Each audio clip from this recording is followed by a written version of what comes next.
This is Right On Radio, the voice of the true right. Welcome to Right On Radio. My name is Daniel Friberg. I'm the editor of righton.net and the CEO of Arctos, and I will be your host tonight, as usual, together with my beloved co-host, friend and colleague, John Morgan, who is Arctos editor-in-chief, as well as co-editor at righton.net. Hello. Hello, John. It's for our audience. That's nice. And the topic of today's program is libertarian conservatism. And to discuss this topic, joining us today is Klaus Bernpaintner, a Swedish libertarian and a free market advocate associated with the Swedish Ludwig von Mises Institute. Also a famous podcast host, I would say. And since 4 years living in the American Wild West, and everyone should check out his own podcast, Radio Mises. Welcome to the show, Klaus. Thank you. And as usual, joining us tonight, we have the Swedish journalist and political analyst, Baron Jonas De Geer, who has he's a famous profile with the Swedish alternative right since about a decade or more ago. And glad to have you here, Jonas. Thank you for having me, Daniel. It's always a pleasure. Yes, likewise. And let's get started. Just to kind of get this show on the road, Klaus. I mean, you define yourself as a libertarian conservative, I suppose. Yep, that's usually what I say when people ask. And how would you define that? Well, if you start with libertarian is actually a fairly simple idea. We have two commandments, basically. And the first is you shouldn't hurt other people, or you shouldn't initiate violence against anyone. You can defend yourself and your property, but you shouldn't initiate violence. And the second commandment is that you should leave other people's property alone. That's basically it. That is libertarianism. And when you explain this to people, they say, yeah, of course, I'm a libertarian in that case. But when you explain the consequences of this, for example, the problem with a government which is run by and built on violence and the confiscation of other people's property in the form of tax and other things, then they become more hesitant because they like their taxes, and most people like their taxes and their government and their welfare state and everything it hands out. But libertarianism is really that simple, and I usually say you cannot build a society on libertarianism. You cannot build a society on two rules on what you cannot do. A society requires more, requires a culture, requires values on top of this. But the nice thing is, if you have two cultures that embrace these two rules of libertarianism, then they are really compatible. They don't have to go to war with each other. They may not necessarily like each other, but as long as they stick to these two rules, there won't have to be any conflict of property, of land, or anything like that. But as I said, you cannot build a society upon these two rules. You need more. So libertarianism is compatible with many types of other values or societies. And I happen to value traditionally conservative Christian Western values. Of course, if you take libertarianism to its logical conclusion, then it's sort of a contradiction to be a socialist libertarian, because socialism, at least large-scale socialism, needs the confiscation of other people's property and the redistribution of this property from earners to non-earners. So that is how I would describe conservative libertarianism. And I believe, actually, that if people really embraced libertarian values, then we would automatically see a more conservative society. That's my belief. So I take it you're not a big fan of the so-called leftist libertarianism. I don't know how they would make that work without... I don't know how you can make socialism large-scale socialism without breaking the sort of the fundamental I don't rules of even know libertarianism. what it is, to be honest. And I'm sure a lot of listeners wouldn't either. Would you guys enlighten us? Yeah, well, my belief, my fundamental belief about this is it's like some sort of infiltration of the libertarian movement by leftists who actually do not subscribe to libertarian fundamental beliefs. But Klaus, please, you're more knowledgeable on this issue than me. I'm not sure either. I think it has to do something with unicorns and imaginary creatures. I don't really know how they make it work, but it's usually. But is there any known representative, or is it a very marginal phenomenon, or? Yeah, you get people coming in saying they're libertarian and I'm libertarian and don't touch my welfare check kind of thing. I don't want a big government, but I want my welfare. So it's very inconsistent. But would you consider Rand Paul left-wing libertarian? I probably wouldn't call him left-wing, but left-leaning, or I would say statist leaning. Yeah, he likes the state and he wants to use the state to solve his problems. And I don't like the state, and I want it sort of out of my life. And it's also pro-immigration and pro-amnesty and so forth, which is pretty disappointing considering his father was more consistent in his libertarian beliefs, I think. Yeah, a lot of people were hopeful of Rand Paul that he would sort of carry on his father's work, but at an early stage, I didn't believe it, so, and I still don't. But I don't think that was just because of Ron Paul being that sort of consistently libertarian. I think, genuinely you could see that this was a person with integrity, and such people are rare in politics these days. So I think very much that was what was appreciated, not his sort of political program as such. Yeah, he's definitely a man with principles and morals, and that's, as you say, very rare. Yeah, and I was of course a big supporter of Ron Paul, but when it comes to Rand Paul, not so much. I'm not really impressed with this kind of conservative stance on most issues. I mean, he's like pro-immigration. He's like on the immigration issues, and he calls him a racist and so forth.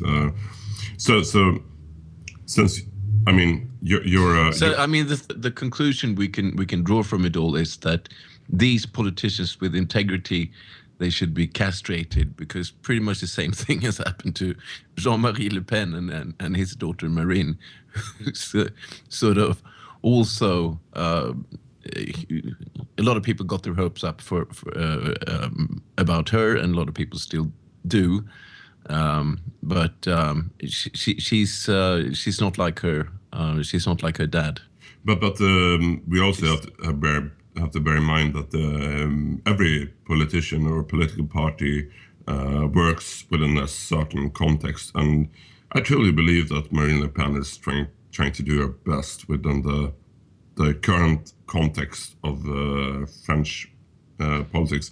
But I don't believe Rand Paul is doing that in the US. I mean, Donald Trump kind of shifted the Overton window, which is a very popular term these days, and he opened up a lot of interesting debating points by kind of making these from an American context, radical statements about immigration, about illegals, about building a border wall towards Mexico, and about banning Muslims from entering the US and so forth.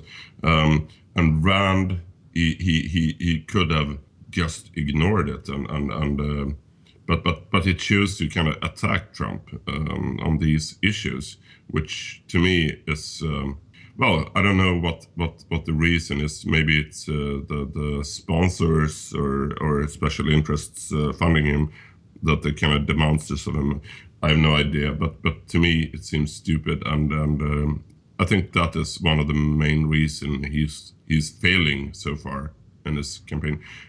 What's your take on this, Klaus? And more importantly, which is your favorite candidate in the American presidential election? Yeah, favorite, yeah. Well, the least bad one or whatever.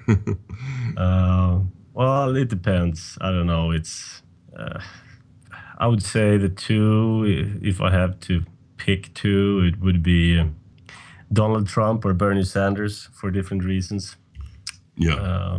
They're basically the only true anti-establishment candidates. Anti-establishment, and also they're not neoconservative warmongers like the rest of them. And I think that's a very important point. I mean, if you But are you sure Trump couldn't turn into that? No, absolutely not. I'm sure Trump would be a disaster for the U.S. As well as Bernie Sanders. Yeah.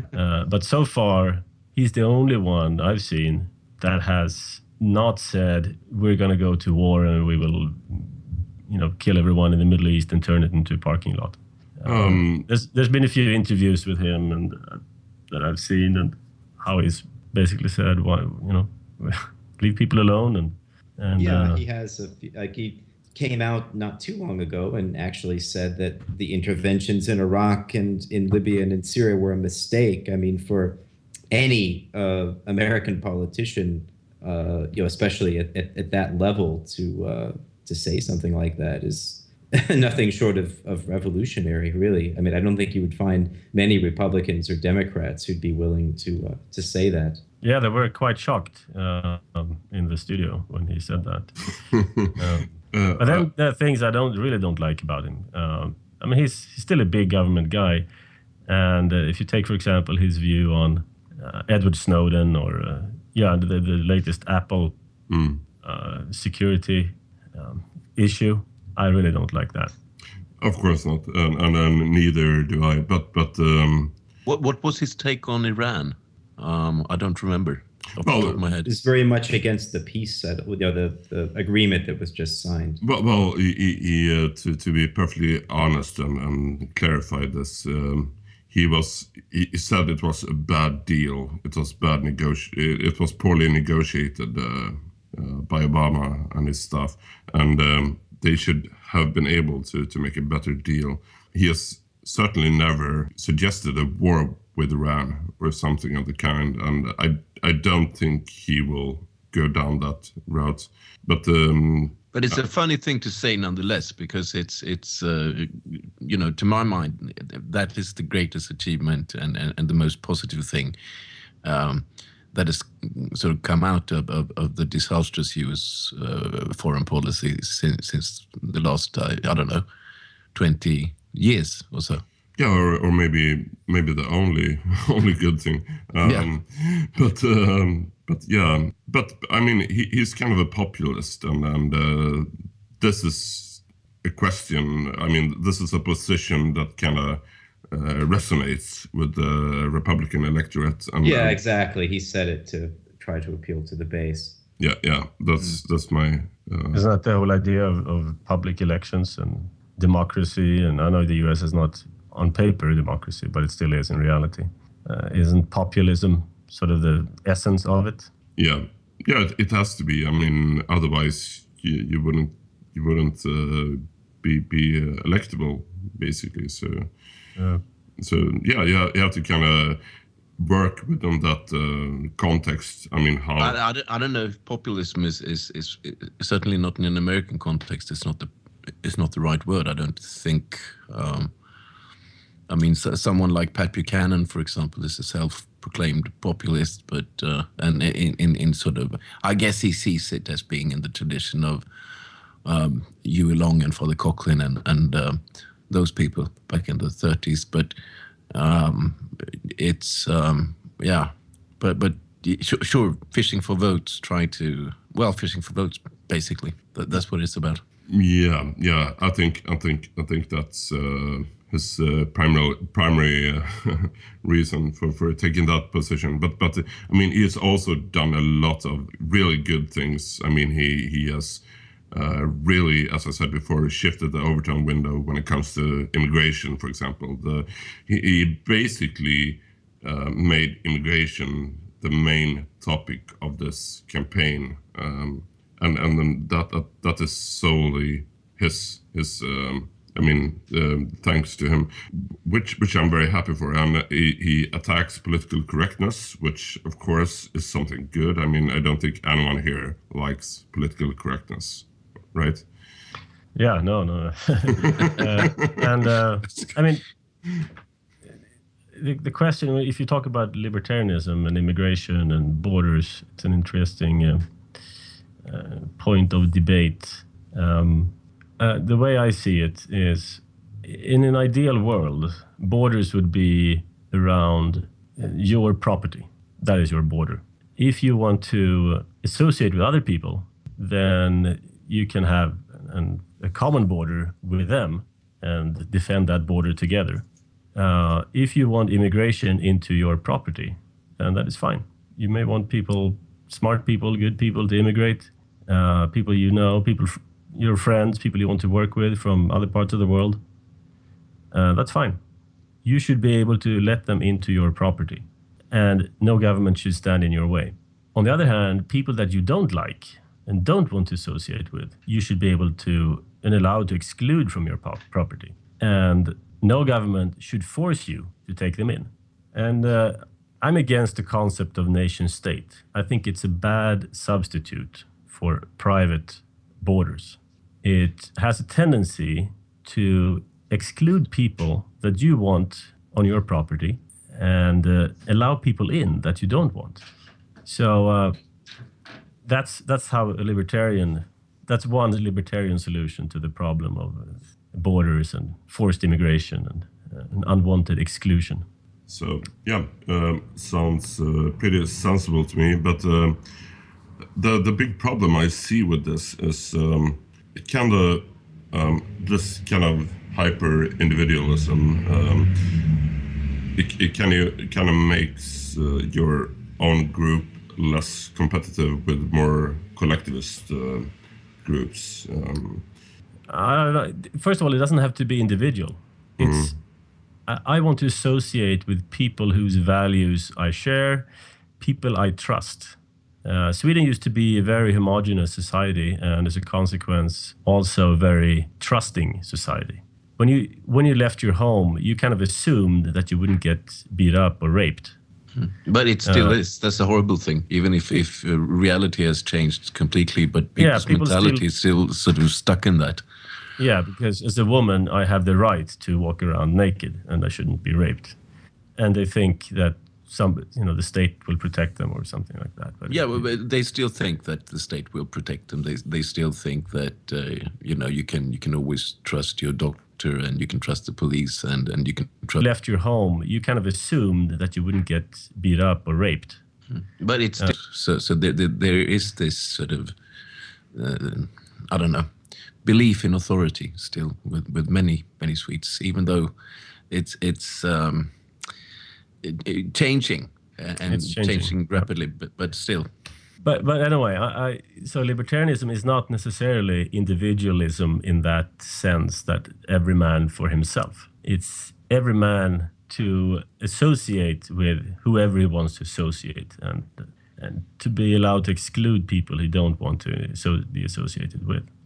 So there's nothing, there's no contradiction with libertarianism and you banding together with your neighbors and your village and your town to defend yourself from unwanted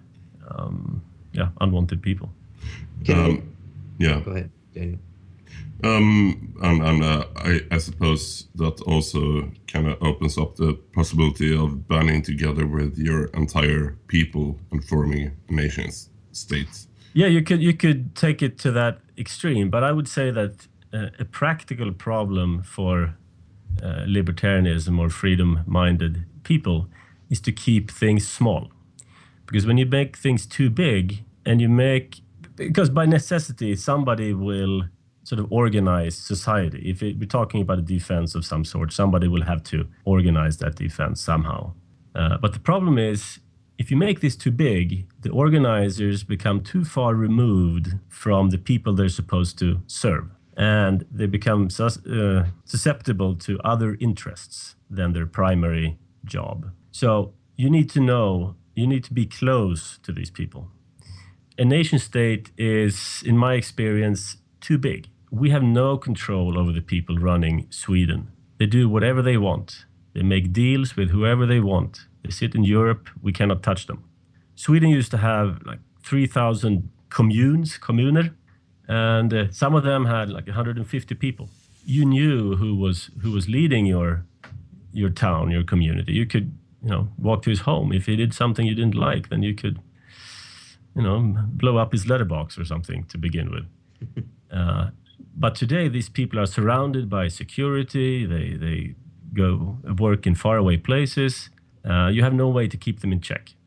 So it's a practical problem to maintain liberty is to keep things small. That's actually what I was going to ask you about, Klaus. Is you've several times now you've said that you don't like the idea of the nation state, and I've also have reservations about it. But the only problem is that any model I can think of that would be a viable alternative, relies on communities being, basically homogeneous in terms of ethnicity and values and so forth, and we just don't have that anymore. So what maybe this is, I realize this is a big question, but how would you like to see society organized? It sounded like you were heading towards almost suggesting like a communitarian solution where power really resides at the level of the communities, small communities, which I agree with. But how do you see that working out in the world as it is today? Well, I would like to see a society. Okay, so first of all, libertarians don't tell people how their societies should run. There are many ways of sort of running and building a society. But the kind of society I would like to see, that I believe is the most viable, is where you have cities, kind of like city-states. They are incorporated, like U.S. cities are incorporated because they come from this history. So a city is basically a corporation. It has land, it provides services. If you want to live there, you pay the rent, you pay for security. And then you have villages and free countryside, basically. If you want to live in freedom, you don't want to pay rent, you move out there. And you can, work with your neighbors to solve your problems and so on.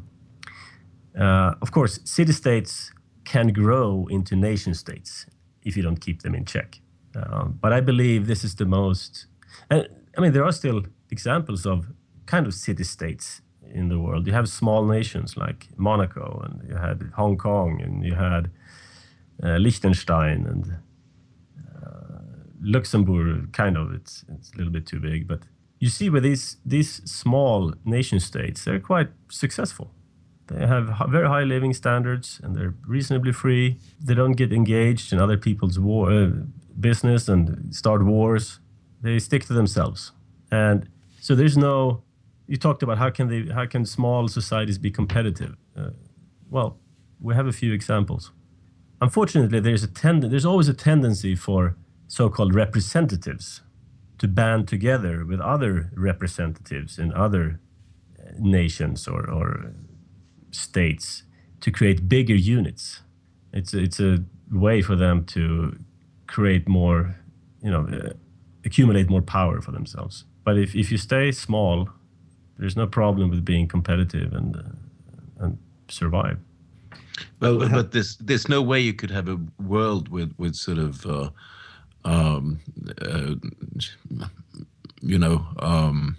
Liechtensteins or Monacos and etc. It just doesn't work that way. Why? I mean, even though it's an attractive model in a way, but yes, they are successful, most of them, but also because they, for various reasons, have attracted a lot of wealth. But no, just because of human nature, you're not going to have that, because you will always have sort of expansive ideologies, expansive states. That's sort of the but reality of things. That's the tendency of how, as you say, that's how the tendency to make bigger units, political units. But I'm saying there still are smaller units that prove that it works. And as I said, I'm not interested in, abandoning people's big government, socialist, welfare state ideas. If they want to live in a big nation state and have no control of their lives and being handed free grain and free entertainment, that's fine with me. As long as I can be left alone. But I mean, I completely agree, Klaus, that the modern European states, especially Sweden is probably the worst example still, have become total monsters in that regard, and that I want to keep sort of society as much, society is not even the word, but the state, the government, out of people's business as much as possible. So we are completely agreeing on that point. And just one problem I see with this. I mean, of course, I sympathize with your position here, Klaus, and I see it as a very nice way of organizing human societies and so forth. But the big problem here is that there will always be larger entities. There will always be empires, and these very small kind of city-states like Monaco, Luxembourg, they are like ripe for the taking for these bigger entities. And the only reason that they are still allowed to exist is because they are kind of part of the of this Western bloc, so to speak. It's and they're also not really sovereign states. I mean, look, they're allowed to be quasi-separate entities because it's become sort of tradition and it's kind of cute. but they're not. If Monaco would start a nuclear program tomorrow, I'm sure it wouldn't exist as a separate state. And the same goes, of course, for all the others. You won't have a fortified Andorra. It's not going to happen. That's also the idea. It depends on what you do. If you start being a threat to people, they will treat you differently. No. But if you want to, you said yourself that one of the principles of libertarianism, in your view, was that you had a right to sort of defend yourself, not to incite violence, but to use it if necessary. But if the people in these countries would deem it necessary to have an army or let alone nuclear weapons. I mean, that's a ridiculous example almost, but they wouldn't be allowed, quite simply. Yeah, you always have to sort of adapt to reality. But there is nothing that stops smaller city-states or smaller states or people in the countryside from working together with other like-minded entities. No. In my view, you just have to be careful that these cooperations don't turn into bigger. For me, one of the problems, and this is a corollary to what Daniel said, but my problem with economic libertarianism is that, I mean, if you look at the United States today, the United States government is not the most powerful entity there anymore. I mean, I'm not saying it's irrelevant, but the most powerful entities in the U.S. are the corporations and the banks. And I've never understood how you can limit that or do anything about that. It's very easy. It's extremely easy. Okay, please explain. What if you just tell me what sort of power do they have?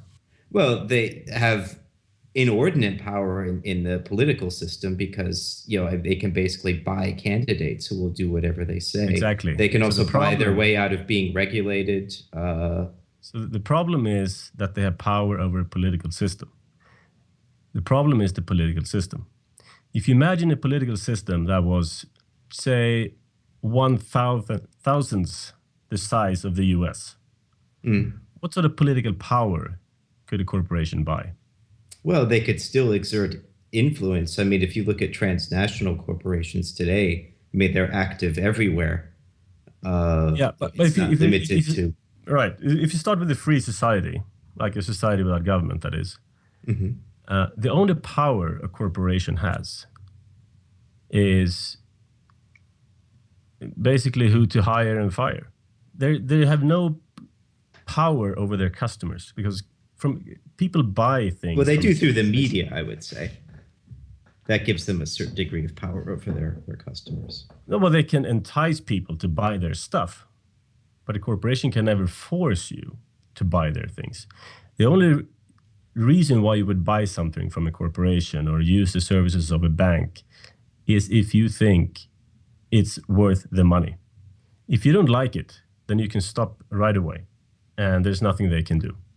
So in a free society, corporations have no power. They can only serve their customers. In a corporatist state, they have lots of power because they can buy politicians, they can buy regulation. And why do they buy regulation? It's to keep other competitors out. They could never do that in a free society. You could never buy laws to keep competitors at bay. The only way you could win customers would be to serve them better than your competitors. So corporate power comes from government. True. But what about the concentration of wealth, which comes often with the free market? Or is that... I've come across libertarians who argue that that's sort of more or less a myth. I've never understood their arguments, though. But I mean, that is a huge problem. I don't really see it as if somebody does a good job at giving you great products, I don't have a problem with them becoming wealthier than myself. No. It's not from sort of an egalitarian perspective. I'm talking now, but with great wealth comes great power. It really does, because like that you can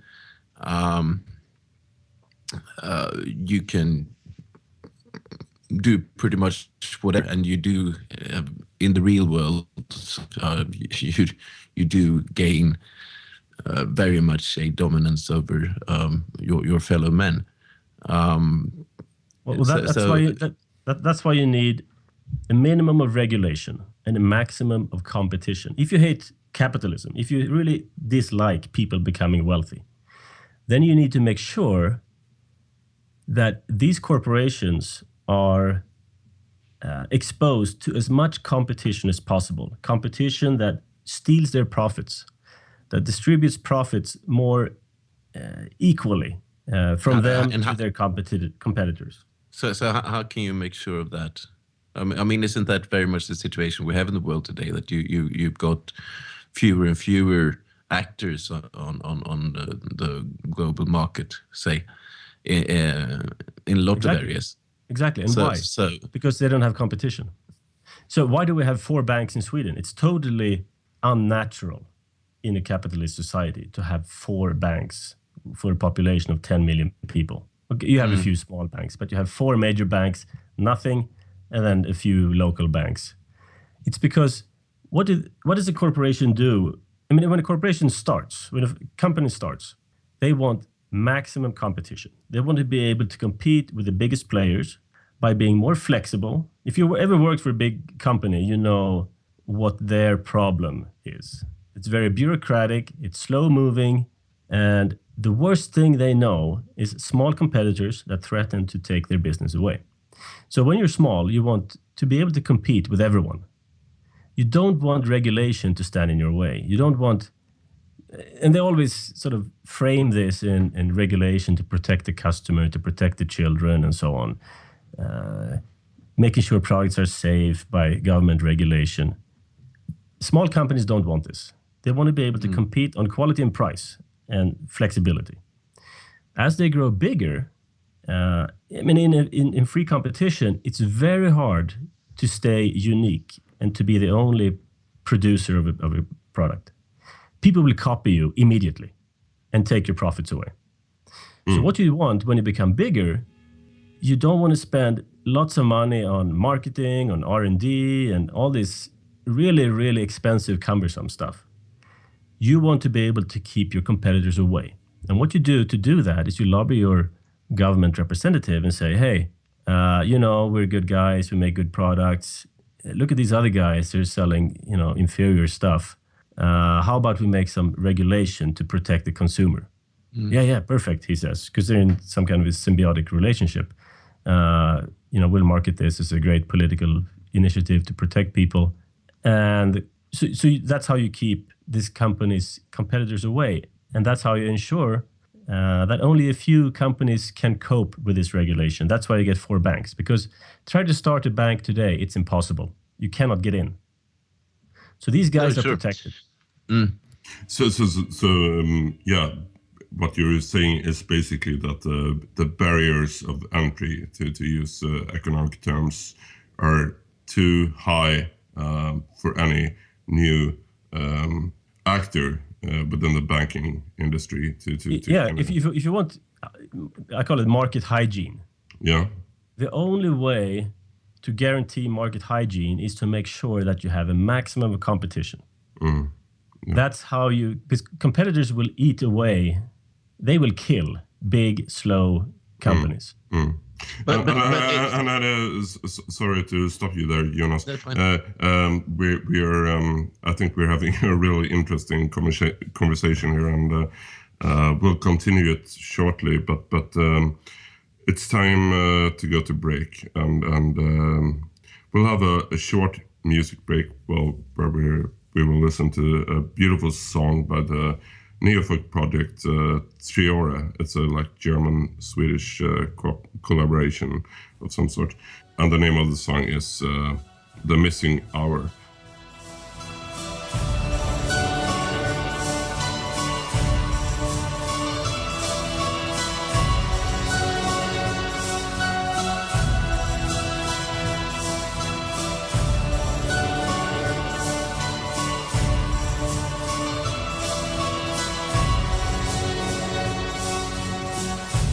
Castle deflated, created of air, a kingdom forsaken from lovers' despair. The queen has departed, yet loving and fair. When I was lost, you told me that blood would heal my wounds. When I was found, you told me face the ugly truth. When I was young, you loved me, and all the lies I told. But now our dream is over, and we are stern and cold. When I was lost, you told me that blood would heal my wounds. When I was found, you told me to face the ugly truth.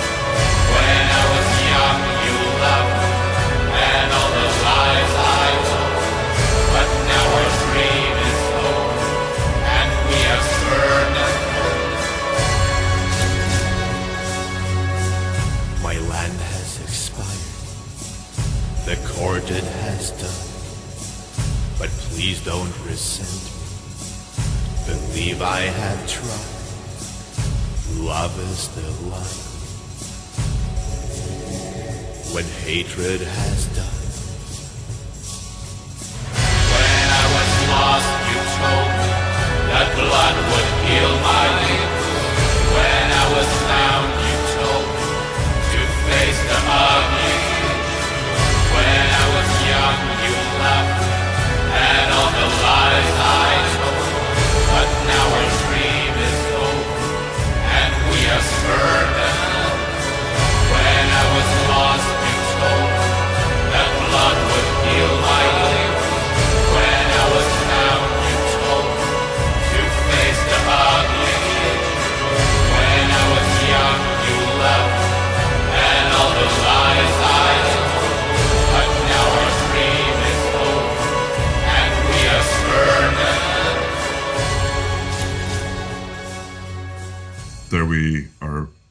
the music break. And well, to get back to the interesting topics we have on our schedule, you were saying something just before the break, Jonas. Feel free to continue. I was about to ask, for example, but you know, this is all very hypothetical, of course, but the entire discussion is, and that's often how it becomes with sort of libertarianism, I find. But what about media, for example? I mean, how could that become, given that takes such a lot of resources to, for example, own your own television channel? How could that possibly be challenged by smaller actors on the or smaller agents, I should say, perhaps? Like this podcast. Yeah, but you know, we you know, let's face it, alternative media is great in that way, and internet has done a lot, and etc. But we still can't compete with say Hollywood. I mean, it's not possible. So I mean, yet it will be in the near future. I'm quite sure of that. And I mean, the growth. Ever the optimist. Well, realist. Well, I think there are several ways of looking at this. I mean, one thing is alternative media is growing. Barriers to entry are small. I don't know what the budget of this podcast is, but it's an example. And the one we do it on a shoestring. But even a bigger question: why are people falling for the lies of the mainstream media? It's because they have very shallow values. If you go back in time, people used to have other sources for values. They used to come from family, they came from religion, they came from history. But today, but this is the crux of the matter. How have those values been able to be changed to that extent? And I think it didn't start with the media. Oh, I think it did. I don't think it did. I think you can. I think it started. There's another important factor, and it's education. Mm-hmm. And we had in the beginning of the 1800s, and some places even earlier than that, you started having government-run schools. And if you go back in history even further, you've always had some sort of government-run schools. I mean, even Sparta had government-run schools. And the purpose of government-run schools is always to create an obedient populace. And to do that, it helps to not give them a sense of their history, a sense of religion, or deeper values. You teach them superficial values. Like in Sweden, we talk about värdegrunden. I don't even know if that's a word in English or if there's a translation. But it's a tax-financed, state-approved set of values, which basically which aren't defined really. I don't think they revolve around anti-bullying, anti-racism, feminism. That's basically it. Sexual promiscuity. Yeah. And when people are being instilled with those kind of values and deprived of, another thing is in Sweden, you pretty much have cut the ties between parents and their children, and parents and the children and grandparents. All values come from the government. And when you don't have parents being told about the experiences of their ancestors and their fight for freedom, children spend days in these institutions being taught these shallow values, and also their time with their parents are taken from them. Then, of course, they will be gullible and easily led by media. So I would say media is important, but it's not the most important thing. And if you've destroyed the people, they will be more susceptible to all for the lies of the media. When we talk about the media, I don't just mean obviously newspapers or television to a great extent, because it forms people's opinion and it can create false conscience. It's very much what television shows and stuff does. But films and the whole pop music industry, everything, all of this, I think it's had such a tremendously revolutionary impact on the Western world, starting really in the early mid 60s. So I just don't think can be overestimated. So you have a problem there, but what is the non-libertarian solution to that problem? No, but I mean, how could more market economy sort of remedy that situation or the situation that we're in? This control by the media over people's minds. That's my question. Well, you need a market economy in ideas and ideals and values, not a state monopoly on values. Exactly. I'm actually inclined to agree with Klaus on this. I mean, we need less censorship. We need less, or actually none, state-owned and state-financed media, and things will kind of work itself out in the end, because we can see now for a fact that alternative media is rising rapidly because people are simply tired of all the lies of the old media, and because what they portray simply does not resonate with what people experience in their daily lives, and they are getting wise to the press, to quote my favorite American politician, Donald Trump, and they simply don't trust the old media anymore, and that is one major factor explaining the rise of alternative media. And if this trend continues, which I'm quite sure it will mean that the old media will die out within a decade or two, and we will have lots of new actors on the media scene.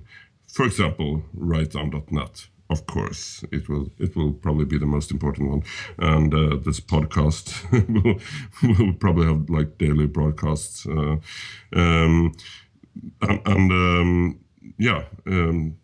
that's basically my take on that.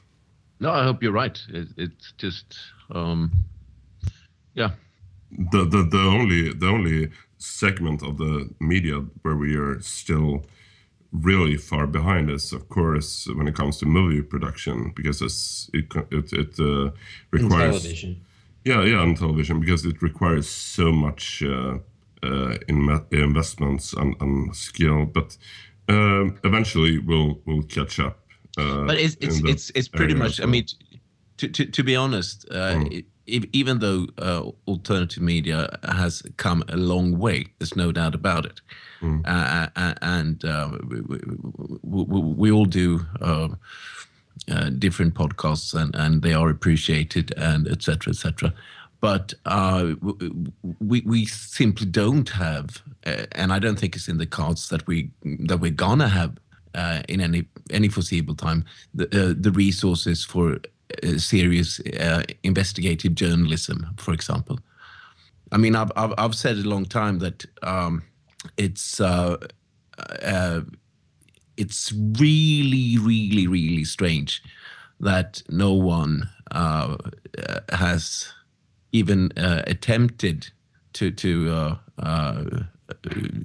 no media outlet has even attempted to have a serious look at who are the people smuggling all these migrants or so-called refugees into Europe. It's scandalous. It really is. Yeah, I have to correct you there, Jonas. There are actually a number of media outlets that have done just that. Because I mean, we can talk about the alternative media, and then we can talk about kind of the semi-alternative media, which is like in between the mainstream and the alternative, where we see a lot of really promising actors on the scene. For example, Breitbart, which I view as a thoroughly excellent project. It's like they're officially conservative, but I would put them more in the alt-right kind of segment. And they've done a lot of reports on this, and they are well funded, and they have a presence in the entire Anglo-Saxon world. I mean, they have a huge office in London, for example, and they have a significant presence in the US, where they actually started. And we also have Russia Today. Russia Today does not really try to hide what's going on in terms of the they report what the Kremlin wants people to know. I'm not saying they're bad. I mean, they report a lot of good stuff, but it's not that they're independent. No, I never claimed that, of course, but still, they are reporting about issues relevant to Europeans that the European mainstream media, the liberal media, does not report about. For example, the migrant crisis. I mean, Russia Today. But I think it's a continuation of Pravda, to be honest. Russia Today. Perhaps it was promising at some point, but anyhow. But it is still. I mean, they've done us a huge favor. I mean, us in Europeans, by simply reporting about politically incorrect facts. For example, the migrant crisis. If you watch my speech, for example, in Stockholm in September, and the video clip I showed to kind of give people an impression of what the so-called migrant crisis or invasion, as I prefer to call it, looks like in reality. Most of the clips were actually from Russia Today. And that kind of says a lot about their relevance when it comes to reporting about these, for Europeans, very important issues. And I don't try. I'm not trying to. I'm not naive. I'm not. I don't. They might have shady motives behind it, but still, they're doing us a huge favor. And metapolitically, it's they are a blessing. For sure. Okay, but you're saying that Breitbart has written or sort of examined who or which forces are actually behind this mass invasion. To some extent, absolutely. They mentioned Turkey, for example, as an important factor, which it also is. I mean, Turkey is basically blackmailing Europe to paying them money for not letting millions and millions of refugees, so-called refugees from the third world entering Europe through Turkey. But the question is, who incites these people in their home countries? Because someone's going to have to do that.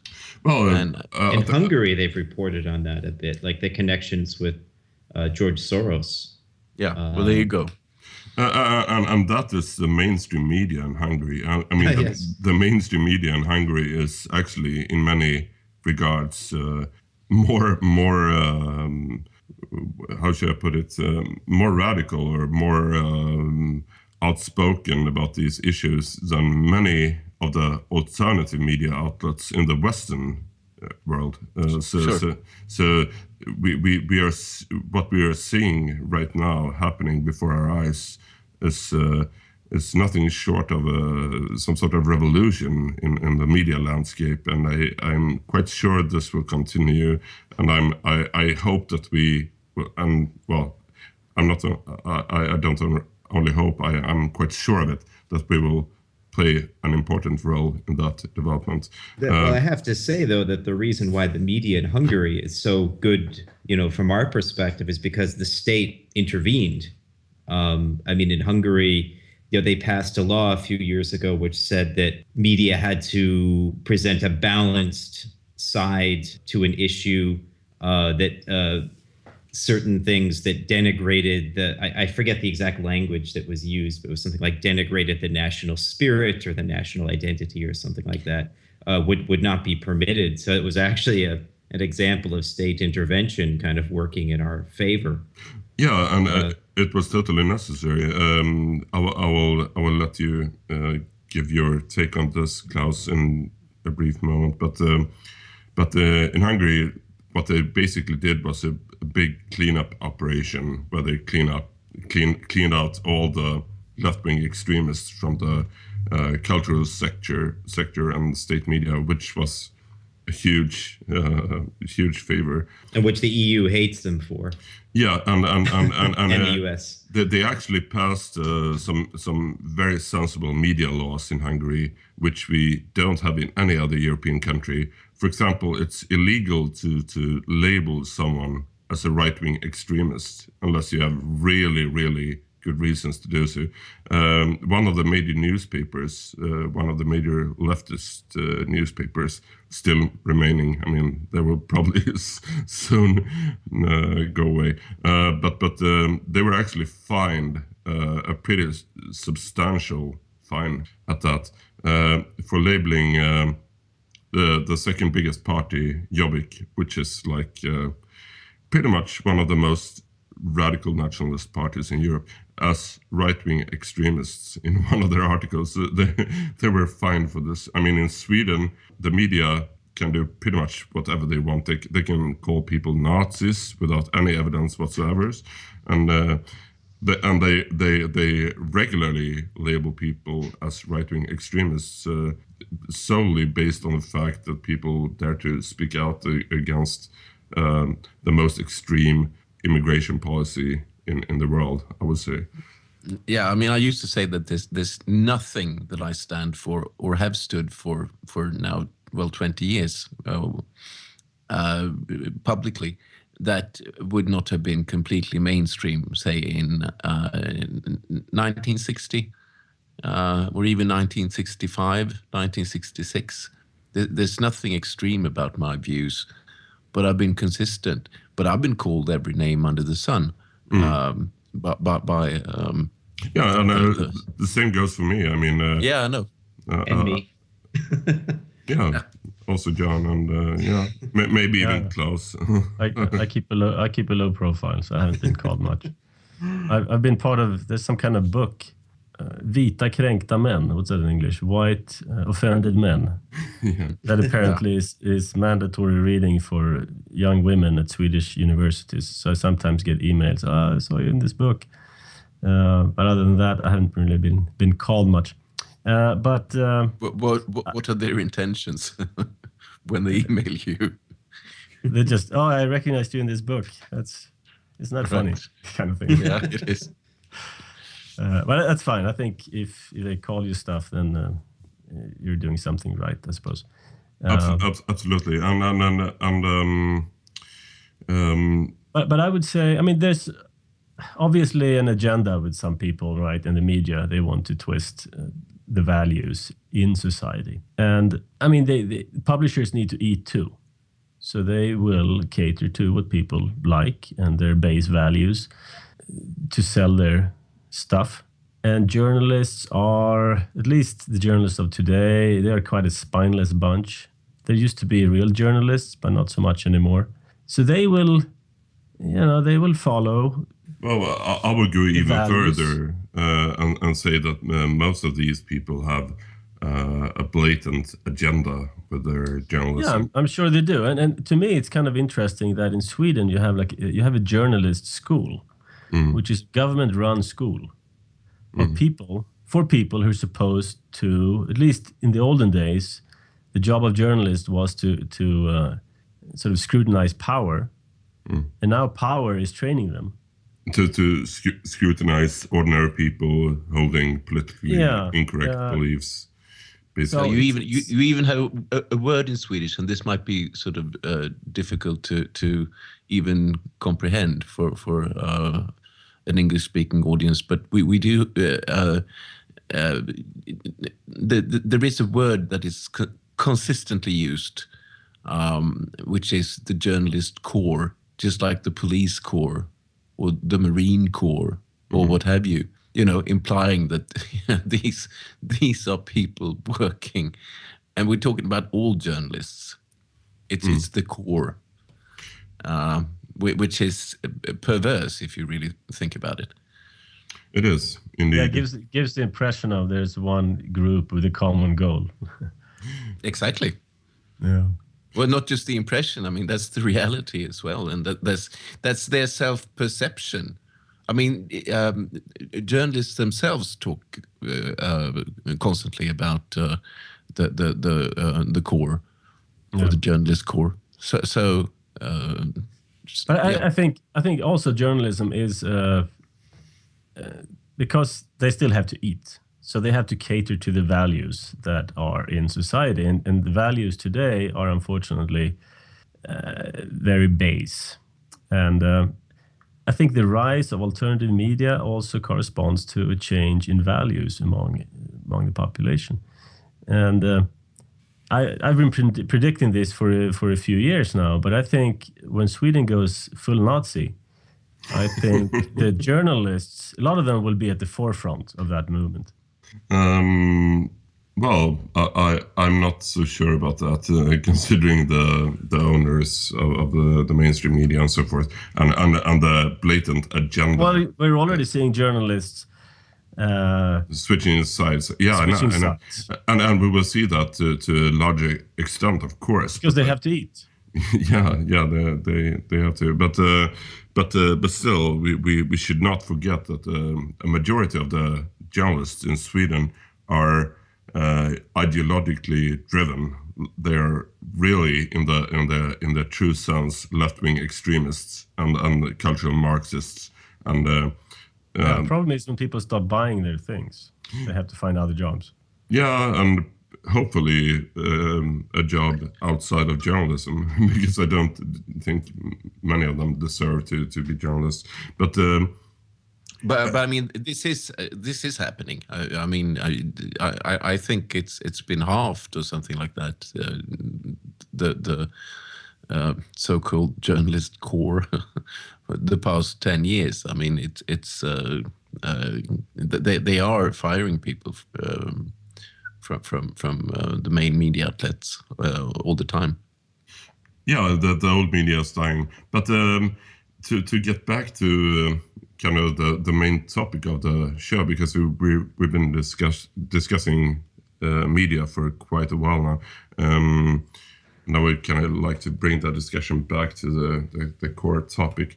One of my first encounters, if you will, with libertarianism was when I was young or younger. I mean, I'm still quite young, but it was actually Ayn Rand, because I had this colleague at work who was like a hardcore Ayn Rand supporter and libertarian, of course, and I read her most famous novels, The Fountainhead and Atlas Shrugged, which actually kind of resonated with my own beliefs to a large extent. I know that she has a lot of flaws and that she's totally inconsistent in some regards, especially when it comes to like promoting hyper individualism for the West and supporting while supporting the most collectivist state in the world, Israel. But Klaus, what's your take on Ayn Rand? I'm sure you've read pretty much everything she wrote. I haven't actually. I haven't read anything. Really? Is that really true? Not even The Fountainhead or Atlas Shrugged. Not even that. Why? I mean, if you're a true libertarian, that's she's like... kind of like, I would say, if you really want to learn about libertarianism, you should probably read Hayek. Von Mises, people like that. Rand is kind of like a watered down, and a probably dumbed down version of these other. Yeah, well, it's a novel form of it, a way of popularizing it. I'm sure she's done good work introducing ideas to people, and I think her ideas make economic sense, and talking about free markets. I just don't like her general philosophy of sort of society. I mean, her religion is called objectivism. Yeah. As if there is something objectively right at every point in time. I'm more of I believe in sort of divine objective truths. I don't believe in human objective truths. I believe in human subjectivism. Values are personal. Values differ among people, and also she's, in a way, I think she's probably influenced a bit from her time in Soviet Russia as well. She's not as free from those some of those ideals as she perhaps thinks. But I'm sure she's done good work for the libertarian movement, popularizing some of these ideas. I don't think so. I think anyone who's had anything to do with objectivists or the objectivists movement, which I have, I've never been involved in it, so it's not that. But in other cases, it's a sect, and it's a sect. Yeah. I know what you're saying. I would have to agree with you. That's what she created around herself. So yeah, that's why I call it a religion, right? So yeah. But some of the nastiest people I know are objectivists, and a lot of them are atheists, and that's kind of the reason why I don't like. A lot of them are nutcases, to be blunt. But to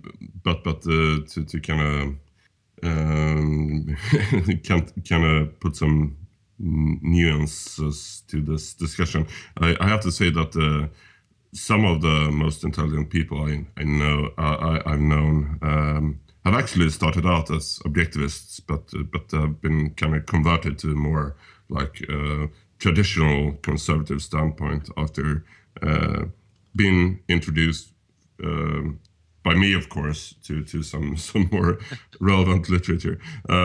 So I think that's what I'm saying. I think she's done good, but people who stay in that religion tend to become, not my type of people.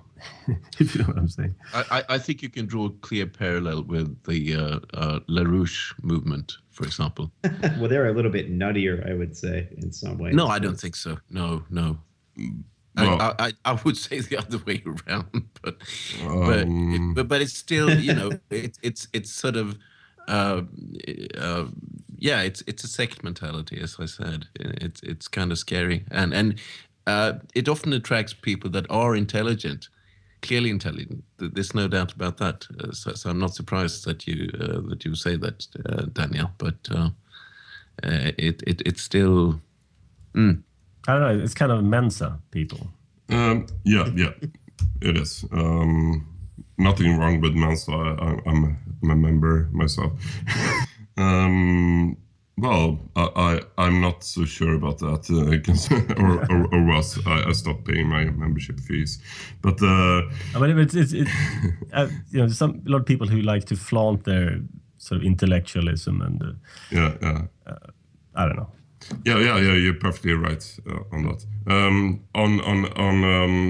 On a pretty much related topic, what's your take on intellectual property rights and patent laws? Do you think we should, I mean, some left-leaning libertarians, like anarcho-libertarians or whatever they call themselves these days, kind of want to abolish patents and intellectual property rights. And I had this discussion with a good friend of mine who's a libertarian a few weeks ago.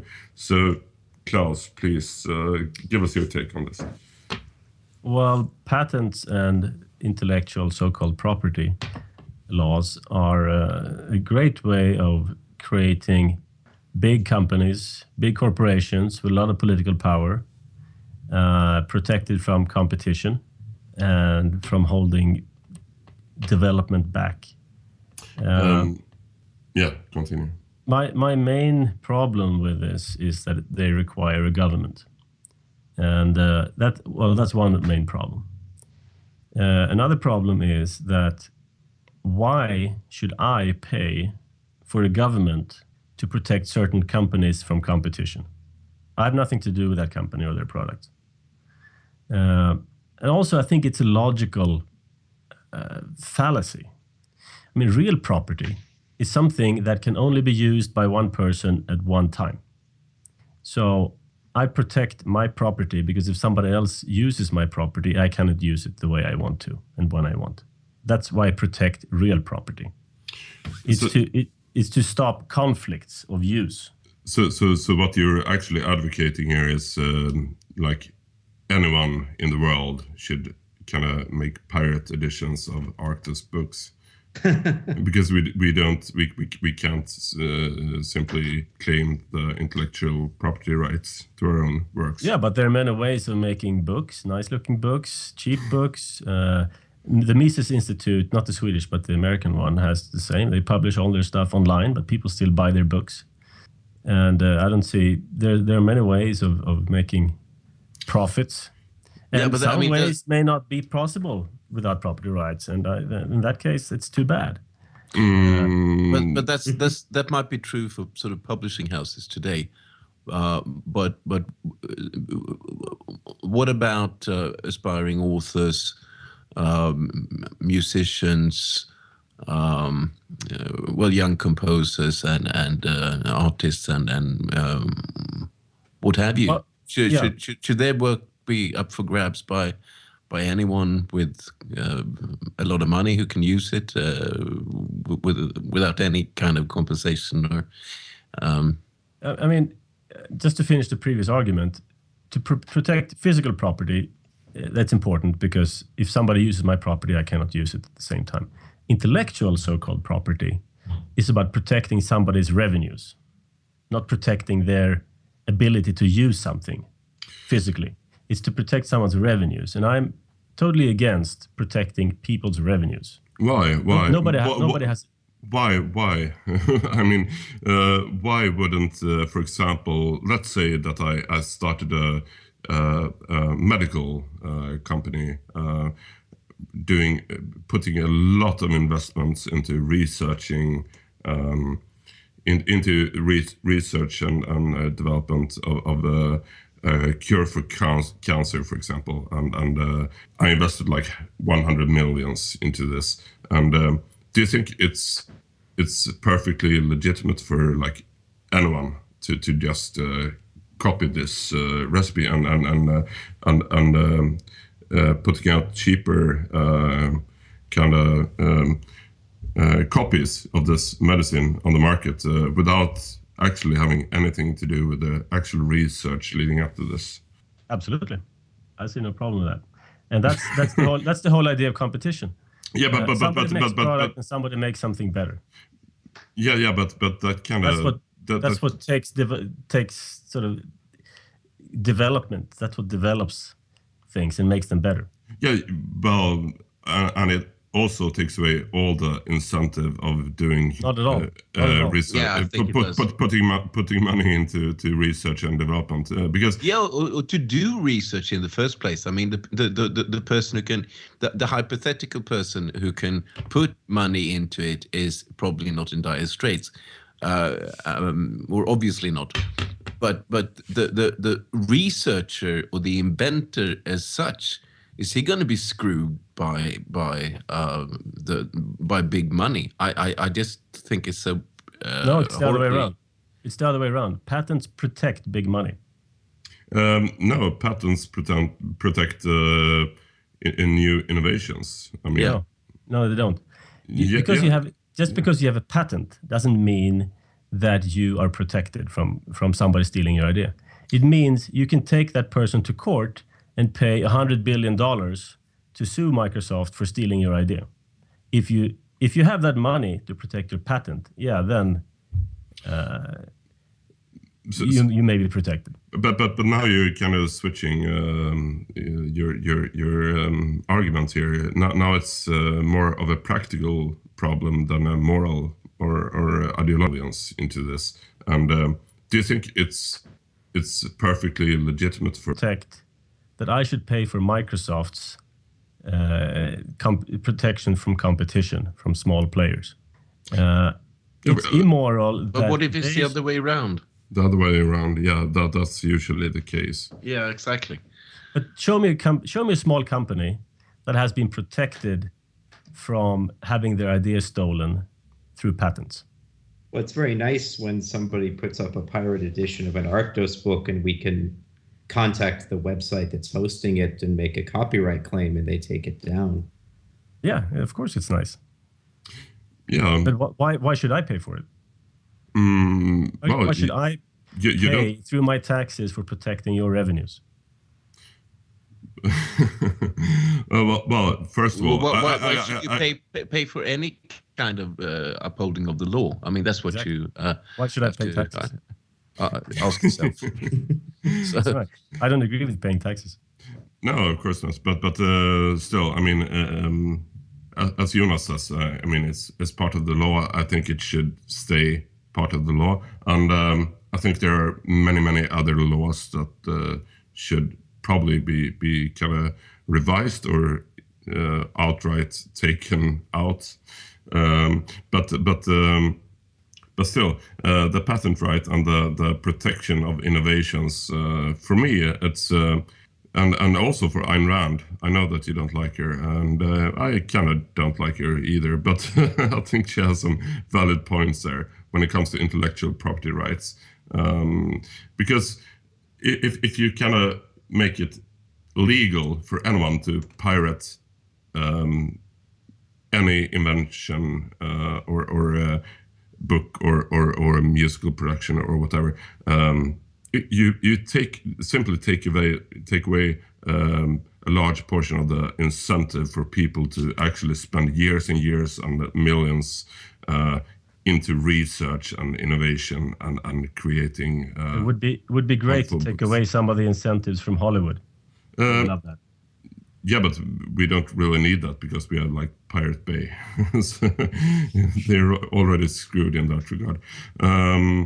But that's why I wouldn't say it's an introduction of competition either, because like you mentioned before that, well, maybe people would continue to get Arctos books because, they look very nice and, we can price them very inexpensively, but no matter how inexpensively we price a book, you can't compete with free. I mean, if somebody can just go on a website and get a book that we spent, the author may have spent years writing and we spent quite a bit of time preparing, there's really no way to compete with quite a bit of time preparing, there's really no way to compete with somebody puts it up for free unless they simply want it on paper for whatever reason. Yeah, but with what Klaus is advocating here, it would be perfectly legal for people to put out cheaper paper editions of our books. Yeah, I understand, but I'm saying even that doesn't make sense when people. So why wouldn't you, if that is what people want, why don't you put out a cheaper paper edition and a nice hardbound copy? We do. I think our books are priced as cheaply as we possibly can because we have translation costs to cover. We have proofreading and editing costs to cover because we don't have we don't have access to free labor, which would make it impossible for us to compete with someone who could just pretty much copy any book we put out and publish their own paper edition, because they wouldn't have to cover all the expenses. Overhead costs. Yeah. I mean, it would be nice for me too if I could, write a story or draw a shape on a piece of paper and sue and anyone who copies that. Personally, for me, it would be nice. I just don't think it's good for society. I don't think it's moral to stop people from copying ideas. And there are lots of practical problems with this that lead to contradictions. Yeah. So, also from a principled point of view, I don't agree with it. But it would be nice for me too. I think I'm not talking about nice. I'm talking about practical here because if we should put into place these kind of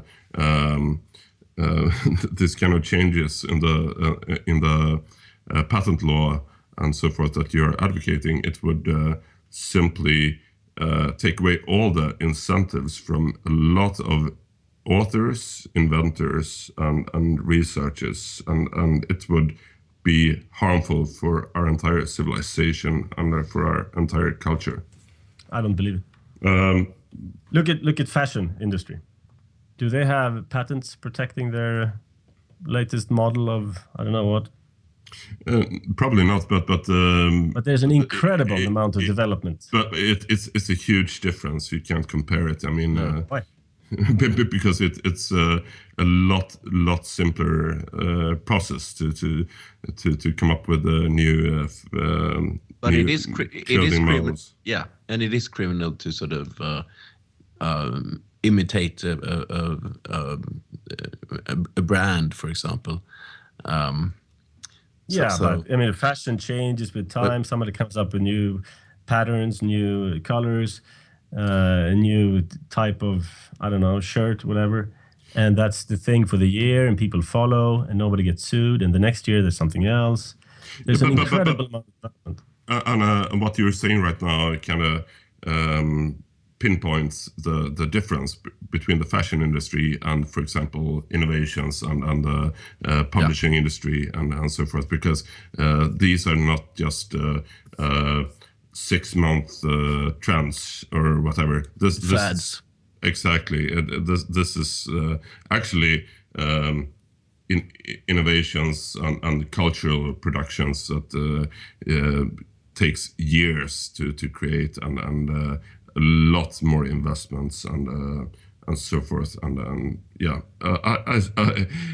I think in this case the libertarian ideology is like this is a perfect example when ideology comes before reason, to put it bluntly.